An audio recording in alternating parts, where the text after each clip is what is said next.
সমাজে একজন মদ খায়, আমার সমাজে একজন গাঁজা খায়, ইয়াবা খায়, ফেনসিডিল খায়, বিভিন্ন ধরনের মন্দ কাজের সাথে লিপ্ত। এখন আমি 5 ওয়াক্ত সালাত আদায় করি, আমি তো সুন্দর জীবনযাপন করছি, আমাকে কে আটকাবে? জান্নাত পাওয়া আমাকে কে আটকাবে? এই ধারণা করে আমি বসে আছি। অথচ আমার একজন ভাই সমাজে মদ খাচ্ছে, ইয়াবা খাচ্ছে, ফেনসিডিল খাচ্ছে, গাঁজা খাচ্ছে, সুদ খাচ্ছে, ঘুষ খাচ্ছে, আমি তাকে নাক সিটকে তিরস্কার করে তাকে আমি সরিয়ে দিচ্ছি আমার কাছ থেকে। আমার সামনে আসলে তাকে আমি ঘৃণা করছি।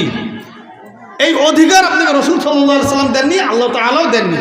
সেই ভাইকে দাওয়াত দিতে হবে যে হে ভাই, আপনি মদ খাচ্ছেন, আসেন আপনি সলাতে আসেন। আপনি সুদ খান, সলাতে আসেন। ঘুষ খান, সলাতে আসেন। আপনি মন্দ কাজের সাথে লিপ্ত, আপনি সলাতে আসেন। আপনি জেনা করছেন, সলাতের দিকে আসেন। অথচ আমরা তাকে ঘৃণা করে সরিয়ে দিচ্ছি।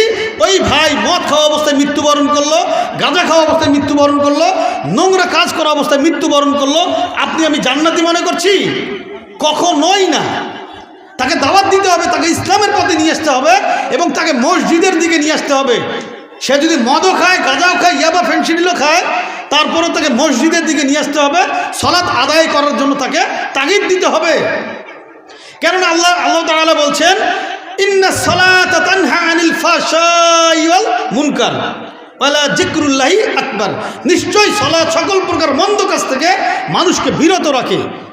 সূরা আনকাবুর 45 নম্বর আয়াতে আল্লাহ তাআলা বলছেন যে নিশ্চয়ই সালাত মানুষকে সকল প্রকার মন্দ কাজ থেকে বিরত রাখে। তো সেই ভাইকে দাওয়াত দেওয়া আমার দরকার আছে না ভাই? সেই ভাইকে বলতে হবে না যে ভাই তুমি আসো, মসজিদের দিকে আসো, তুমি মদ খাও, মসজিদে আসো, তুমি ঘুষ খাও, মসজিদে আসো, জেনা করো, মসজিদে আসো। এই সালাতটাকে সকল প্রকার মন্দ কাজ থেকে দূরে সরিয়ে দিবে ইনশাআল্লাহ। আর আমরা একজন মানুষ নিকৃষ্ট কাজ করে তাকে আমরা নিকৃষ্ট বলে দিই। অথচ আমরা আশরাফুল মাখলুকাত, আমাদেরকে আল্লাহ তাআলা সৃষ্টির সেরা জীব হিসেবে পাঠিয়েছেন এই পৃথিবীতে।